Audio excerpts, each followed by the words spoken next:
हाँ जी बच्चों, हमारा नेक्स्ट आर्टिकल है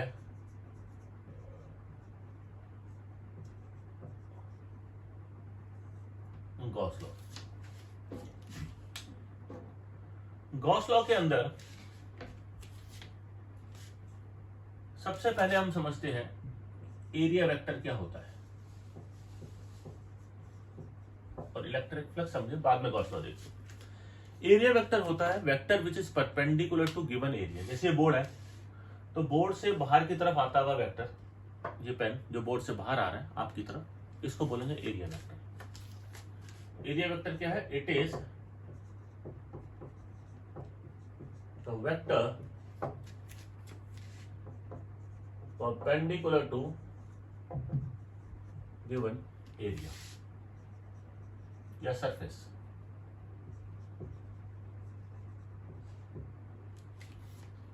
ये परपेंडिकुलर होता है इसलिए हम इसको एन कैप नॉर्मल से रिप्रेजेंट करते हैं।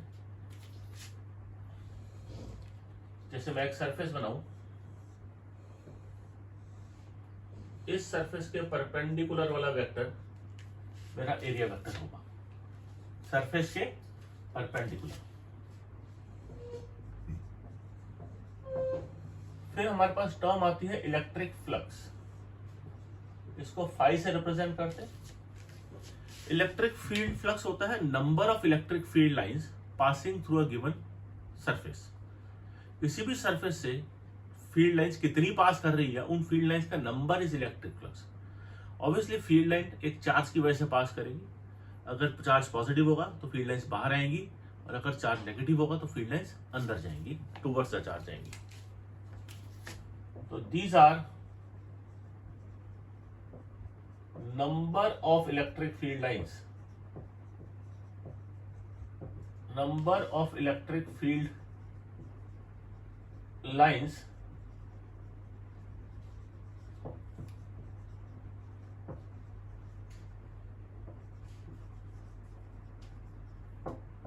Passing through a given surface.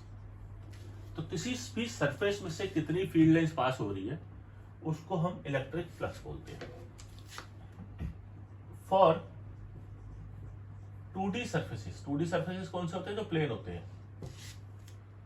Flux का फॉर्मूला होता है E dot A, area vector और इलेक्ट्रिक फील्ड का डॉट प्रोडक्ट, यानी कि EA cos theta. For 3D, 3 dimension surfaces, जैसे हमारा स्फीयर हो गया, क्यूब हो गया, ये 3 डायमेंशन सर्फेसिस है। इसमें फ्लक्स को हम integration of E dot ds से निकालते हैं।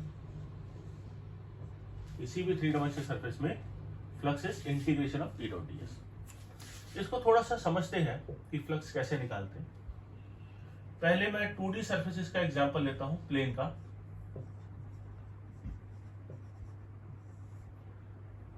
लेट अस से ये मेरा सरफेस है और ये मेरा एरिया वेक्टर है प्लेन के परपेंडिकुलर।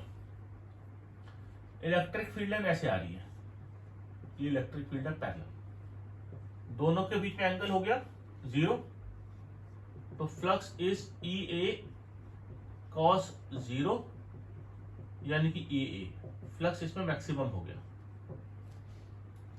लेकिन अगर इसी सरफेस के, ये मेरा एरिया वेक्टर है, इलेक्ट्रिक फील्ड ऐसे जा रही है,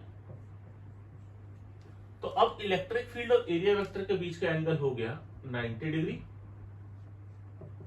फ्लक्स हो जाएगा EA cos 90 0। या देखो, इलेक्ट्रिक फील्ड एरिया वेक्टर के परपेंडिकुलर है, यानी कि इलेक्ट्रिक फील्ड प्लेन के पैरेलल है, या इलेक्ट्रिक फील्ड एरिया वेक्टर के पैरेलल है, वो प्लेन के परपेंडिकुलर है। तो क्वेश्चन में आपने इस बात का खास ध्यान देना है कि इलेक्ट्रिक फील्ड का एंगल प्लेन के साथ है या एरिया वेक्टर के साथ है। क्योंकि अगर इलेक्ट्रिक फील्ड, ये मेरा एरिया वेक्टर है, अगर इलेक्ट्रिक फील्ड एक टर्न एंगल थीटा जा रही है एरिया वेक्टर के साथ, तो वो एरिया वेक्टर के साथ अगर एंगल थीटा है तो प्लेन के साथ एंगल 90 माइनस थीटा हो जाएगा। तो अगर आपको न्यूमेरिकल में दे रखा है कि इलेक्ट्रिक फील्ड 60 डिग्री का एंगल प्लेन के साथ बना रही है, इसका मतलब वो 30 डिग्री का एंगल एरिया वेक्टर के साथ बना रही है। और फॉर्मूले में ई ए कॉस थीटा में आपको जो एंगल थीटा है वो इलेक्ट्रिक फील्ड और एरिया वेक्टर के बीच में है, प्लेन के बीच में नहीं है। तो ये ध्यान देना इसका, राइट। इसको नोट करो, इसके बाद हम गॉस लॉ देखते हैं।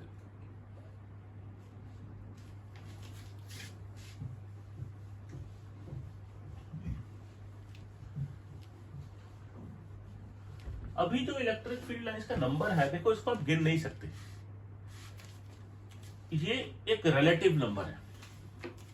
जैसे पॉजिटिव चार्ज की वजह से मैं फील्ड को नंबर देना चाहूं, ये दो लाइनें हैं, इसके बीच में टेस्ट चार्ज रखूंगा तो यहां चले जाएगा, तीसरी लाइन आगे, इसके बीच में फिर टेस्ट चार्ज रखूंगा यहां चले जाएगा, इन दोनों लाइन्स के बीच में टेस्ट चार्ज यहां रखूंगा यहां चले जाएगा। तो इस तरीके से मैं क्लोजर लाइन्स ड्रॉ करता जाऊं तो मैं जितनी मर्जी लाइन्स ड्रॉ कर सकता हूं। तो इसलिए इलेक्ट्रिक फील्ड लाइन्स का जो नंबर है ये एक हाइपोथेटिकल नंबर है, जो कि हमें बताता है कि इलेक्ट्रिक फील्ड लाइंस का नंबर चार्ज के मैग्नीट्यूड के प्रोपोर्शनल है।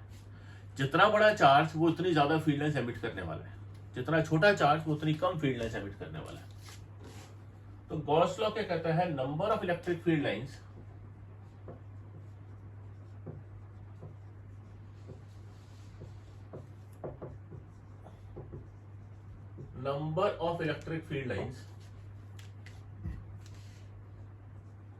passing through a closed surface, ये 3 डायमेंशनल सरफेस के लिए है, लो passing through a closed surface is equal to 1/ε0 times total charge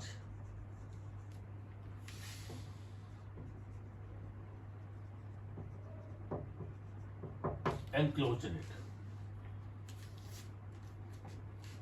जो फ्लक्स है टोटल वो 1/ε0 टाइम्स Q टोटल होगा जो सरफेस के अंदर एनक्लोज्ड है, या मैं इसको ऐसे लिखता हूं, total charge inside the surface, surface के अंदर कितना चार्ज है।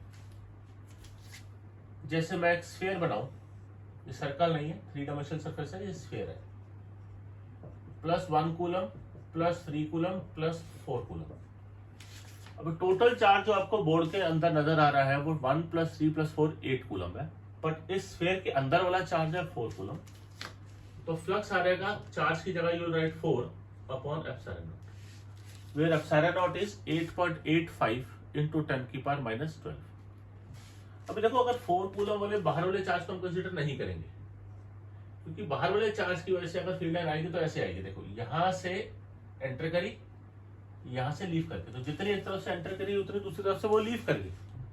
तो इसके लिए हम बाहर वाले चार्ज का फ्लक्स कैलकुलेट कंसीडर नहीं करते। इस वाले पॉजिटिव चार्ज की वजह से सिर्फ लाइंस स्फीयर से बाहर आएंगी, अंदर नहीं जाएगी। इसकी वजह से भी सिर्फ लाइंस बाहर आएगी, अंदर नहीं जाएगी। And obviously two electric field lines can never intersect each other.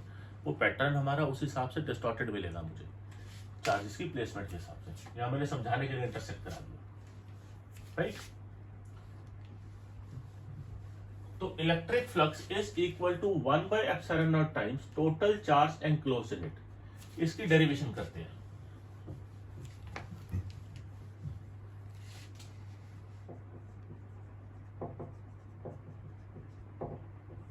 Derivation of Gauss law. यहां पर मैंने एक स्फीयर एज्यूम किया, ये चार्ज Q है, ये मेरी इलेक्ट्रिक फील्ड की डायरेक्शन है, इस चार्ज से बिल्कुल बाहर की तरफ, रेडियली आउटवर्ड। और सरफेस पे एक एलिमेंट एज्यूम करते हैं जिसका एरिया वेक्टर इलेक्ट्रिक फील्ड के डायरेक्शन में हो जाएगा, दिस इज ds। अभी इलेक्ट्रिक फील्ड और ds के बीच में जो एंगल है वो है 0। फ्लक्स होता है इंटीग्रल ऑफ E.ds। अब ये क्लोज सरफेस है, तो ये मैंने सर्कल बनाया, this represents the surface is closed. ये स्फीयर पूरा है, कटा हुआ नहीं है, मुझे एक जगह से पूरा एलिमेंट चाहिए। ई और डीएस के बीच में जो एंगल है वो कितना है, यहां से देख के बताओ। इलेक्ट्रिक फील्ड और डीएस पैरेलल है, तो इनके बीच का एंगल कितना हो जाएगा, ई डीएस कॉस 0 डिग्री। कॉस 0 होता है 1। अब देखो इसका रेडियस अगर r है तो इलेक्ट्रिक फील्ड की वैल्यू इस सरफेस पे सब जगह सेम है। ये हमारा क्या है, ये हमारा गॉसियन सरफेस है। गॉसियन सरफेस वो होता है जिसके सरफेस पे हर पॉइंट पे इलेक्ट्रिक फील्ड सेम है। ये चार्ज क्यू डिस्टेंस r, तो इस पॉइंट पे इलेक्ट्रिक फील्ड कितनी हो जाएगी, के क्यू बाय आर स्क्वायर। इस पॉइंट पे कितनी हो जाएगी, के क्यू बाय आर स्क्वायर, क्योंकि ये पॉइंट पे डिस्टेंस r पर है। ये वाला पॉइंट भी चार्ज से डिस्टेंस r पे है, क्योंकि चार्ज स्फीयर के सेंटर पे है।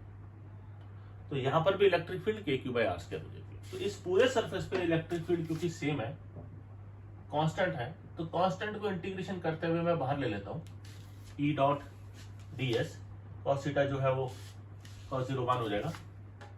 इलेक्ट्रिक फील्ड की वैल्यू है 1/4 pi epsilon nought q by r square. इस पॉइंट पर इलेक्ट्रिक फील्ड की value 1/4 pi epsilon nought q by r square. Integral of ds ये होता है एरिया ऑफ गॉसियन सरफेस।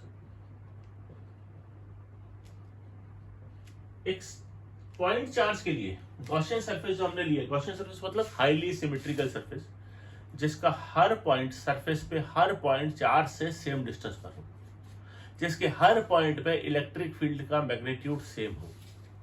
तो एरिया ऑफ गॉसियन सरफेस है यहां पे 4 pi are square. This is 1 upon integral of DS, इस हो गया 4 पाई आर स्क्वायर। अब ये कैंसिल आउट होगा 4 पाई आर स्क्वायर, तो चार्ज फ्लक्स आ गया Q by epsilon not.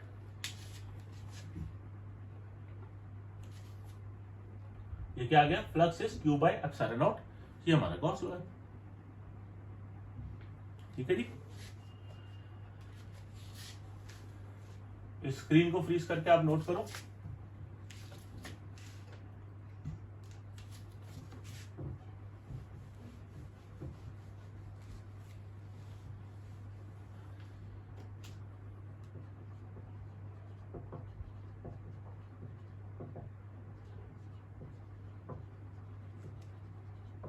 Derivation of Coulomb's law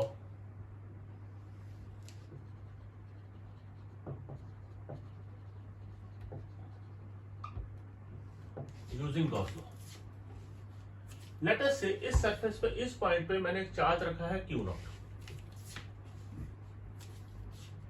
मैंने चार्ज रखा है Q नॉट। तो मुझे इस चार्ज और इस चार्ज के बीच का फोर्स निकालना है।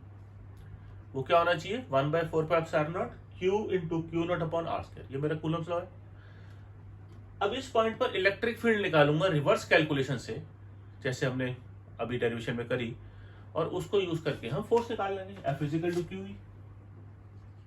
तो हमने गॉस लॉ का यूज करना है। तो बाय गॉस लॉ फ्लक्स होता है integral of E dot ds which is charge inside the Gaussian surface divided by epsilon naught। अभी गॉसियन सरफेस के अंदर वाला चार्ज तो Q है, तो इलेक्ट्रिक फील्ड भी Q की वजह से होगी। ये हमारे पास फॉर्मूला आ गया गॉस लॉ का। इस फॉर्मूले को डिराइव करके इसमें से E एक्सट्रैक्ट करना है। E ds cos 0 which is Q by epsilon। E constant है, बाहर ले लिया, इंटीग्रेशन ऑफ ds। अच्छा, cos 0 कितना होता है 1, that is equal to Q by epsilon nought. अभी इंटीग्रल ऑफ ds क्या होता है, इंटीग्रल ऑफ ds होता है area of Gaussian surface which is 4 pi are square into 4 pi are square which is Q by epsilon nought.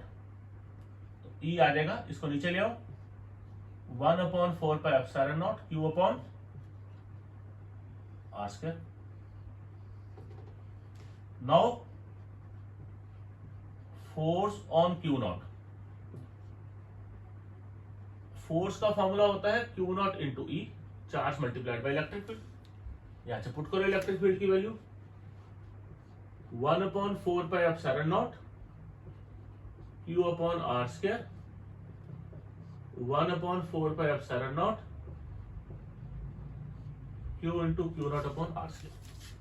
तो क्या हो गया, force between two charges Q and Q not is 1/4πε0 Q into Q not upon are square. ये क्या आ गया, ये हमारा Coulomb's law है।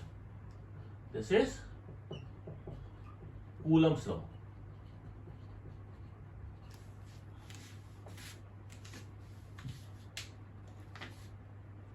ठीक है बेटे, इसको नोट करो आराम से।